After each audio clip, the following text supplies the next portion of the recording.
Ah, that riff hits like a bolt from the blue, doesn't it? The kind that rattles your bones and makes you wonder if you've accidentally stepped on a live wire in your socks. You shook me all night long. AC/DC's filthy little masterpiece that's been shaking speakers and hips since it dropped like a thunderclap in 1980. It's the song that turns mild-mannered accountants into air guitar warriors at weddings. The one where every bloke in the pub suddenly remembers he's got moves like Jagger, but really it's more like a walrus on roller skates. And yet, beneath that primal growl and those cheeky lyrics, there's a tale twistier than Angus Young's schoolboy shorts. We're talking a frontman switcheroo that could have sunk the ship, riffs scribbled in the loo, and enough backstage drama to make a soap opera blush. But shh, don't tell the band. They might sue for royalties on the gossip. Let's rewind to the ignition point, shall we? Picture this. It's early 1980 and AC/DC are reeling harder than a drunk at last call. Their larger-than-life singer, Bon Scott, has just shuffled off this mortal coil after a night out that involved more booze than a brewery tour gone wrong. Acute alcohol poisoning, they called it, the rock and roll equivalent of going out with a bang, or in Bon's case, a blackout. The band could have packed it in, retired to count their amps and nurse their sorrows. But no, these Aussies are made of sterner stuff, or maybe just more beer. Scott's own dad reportedly nudged them to carry on, like a grizzled coach yelling from the sidelines. Enter Brian Johnson, the Geordie belter with a voice like gravel gargled through a chainsaw. He wasn't just stepping into big boots, he was filling a void the size of a stadium. And You Shook Me All Night Long became his baptism by fire, or should I say, by lightning. The birth of the tune? Oh, it's got more layers than an onion in a rocker's laundry basket. The young brothers, Angus and Malcolm, those sibling sorcerers of the sixth string, cooked up the riff and title first. Simple, punchy, like a jab to the jaw. But here's a nugget that'll make you chuckle. Legend has it Angus penned that iconic opening lick while perched on the porcelain throne. Yeah, you heard right. The bog, the John, the thinking man's throne room. What is it with rock stars and loos? Elvis died on one, and now Angus is composing symphonies of shred on his. Maybe it's the acoustics, all that tile echoing back genius. Anyway, they hand the skeleton to Johnson, who fleshes it out with lyrics that are basically a cheeky ode to a night of passion so intense it could power a small city. She was a fast machine, she kept her motor clean. That's Johnson drawing parallels between women and cars, because nothing says romance like comparing your lover to a well-oiled V8 engine. Practical advice, really. Nobody wants a rusty chassis mid-romp. And those American thighs? Inspired by the band's time in the Bahamas, ogling stateside beauties with legs that went on longer than a guitar solo. Johnson later quipped it was all about the visuals planted in his noggin, thighs that could crush walnuts, apparently. But wait, plot twist. Some whispers suggest Bon Scott might have had a hand in the words before he bowed out.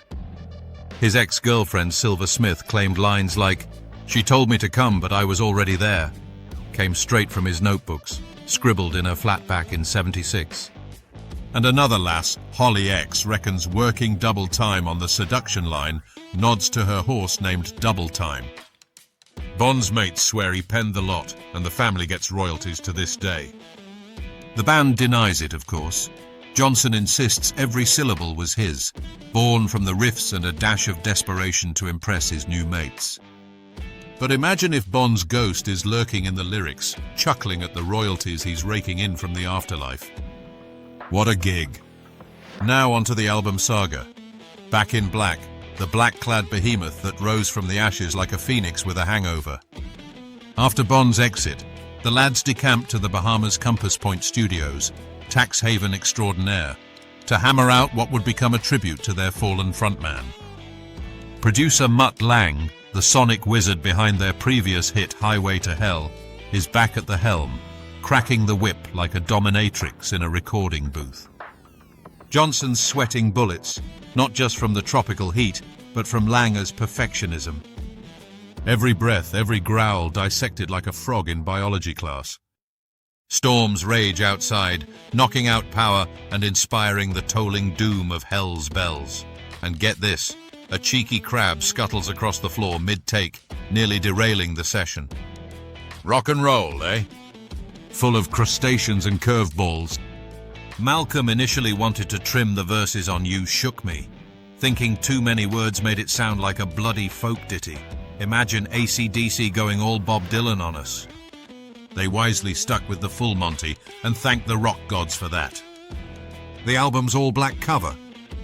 A mourning veil for Bon, with Atlantic Records begrudgingly okaying it after slapping a grey outline on the logo like they were afraid of committing fully to the gloom. Launch day rolls around on July 25th, 1980, and You Shook Me drops as the lead single on August 15th, backed by Have a Drink on Me in some markets. Ironic, given how Bon went out. But oh, the drama. Some pressings goof up and slap Shake a Leg on instead, turning them into collector's gold for vinyl nerds with too much time on their hands. And during the tour in Adelaide 85, fans storm the fence like it's the fall of the Berlin Wall, sparking riots and a cop getting beaned by a bottle. Chaos, thy name is AC/DC. From there, it's ascent to legend status, faster than a schoolboy duck-walking across stage. The single claws to number 35 on the US Billboard Hot 100. Not earth-shattering, but enough to crack the American market like a nut. Back in Black explodes, selling 50 million worldwide, second only to Thriller in the all-time stakes. You Shook Me becomes the band's calling card, with 2 videos to boot. The first from 80 is straightforward rockery, but the 86 redo? Directed by David Mallet, it's a riot. Johnson is a boozy Andy Capp type, stumbling into a den of leather-clad lovelies on exercise bikes and a mechanical bull. Fun fact, the bull-riding babe accidentally spurs herself twice, and the roadie who patches her up marries her a year later. Angus gifts them a mechanical bull for the wedding. Romantic or what? Featuring glamour gal Corinne Russell, it's pure 80s cheese, filmed in Huddersfield of all places.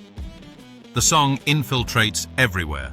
SNL in 2000, the Rock Hall induction in 03, where Steven Tyler jumps in for a duet. Even Billy Joel's stage in 2014. And lists? It's VH1's top AC/DC tune, number 80 on Guitar World's Best Solos, 287 on Rolling Stone's Greatest Songs. Not bad for a ditty about a shag. But the enduring impact? That's where it gets quirky, mate. This laddish sex anthem morphs into a wedding staple. Yeah, the tune about knocking boots all night long is now soundtracking first dances. Irony thicker than Johnson's Geordie accent. It pops up in films like A Knight's Tale, Maximum Overdrive, Stephen King's Truck Horror, fittingly, and Howard Stern's Private Parts. TV too, WKRP in Cincinnati, The Sopranos, even New Girl. Strip clubs love it for obvious reasons. That groove's perfect for poles and tips. Covers? Oh boy. Shania Twain does a twangy take, thanks to hubby Mutt Lang producing the original. Big and Rich go country, Hayseed Dixie bluegrass it up. But the crown for worst ever goes to Celine Dion and Anastasia's 2002 VH1 Divas debacle. Air guitar, air humping, voted sacrilege by Total Guitar Mag in So 8. Imagine Titanic's heart going on to butcher AC/DC. Horrific. And quirky aftermath? In 2022, it hawks Applebee's burgers from thighs to fries, eh? One fan theory reckons it's about 2 women, a bad ex and a new flame. Another wild one, Johnson wrote it mid-diarrhea bout in the bog. Explosive creativity, literally. What if Bond's spirit possessed the pen? Or if Malcolm's folk version stuck, we'd have AC/DC unplugged, strumming banjos. Absurd, innit? And satirical swipe, modern pop stars auto-tune their way to fame. But AC/DC? Raw as a steak tartare and twice as bloody satisfying. So there you have it, folks. The wild, wacky ride of You Shook Me All Night Long. The AC/DC anthem that's outshone brighter stars and outlasted trendier tunes. It's proof that rock and roll ain't noise pollution. It's the spark that keeps the fire burning. If this yarn shook you even half as much as the song does, smash that like button like it's Angus's guitar, subscribe for more lore from the vault, and drop a comment. What's your shakiest memory of this beast? Until next time, keep your motor clean, and remember, she might tell you to come, but if you're already there, well, that's rock and roll for you. Boom!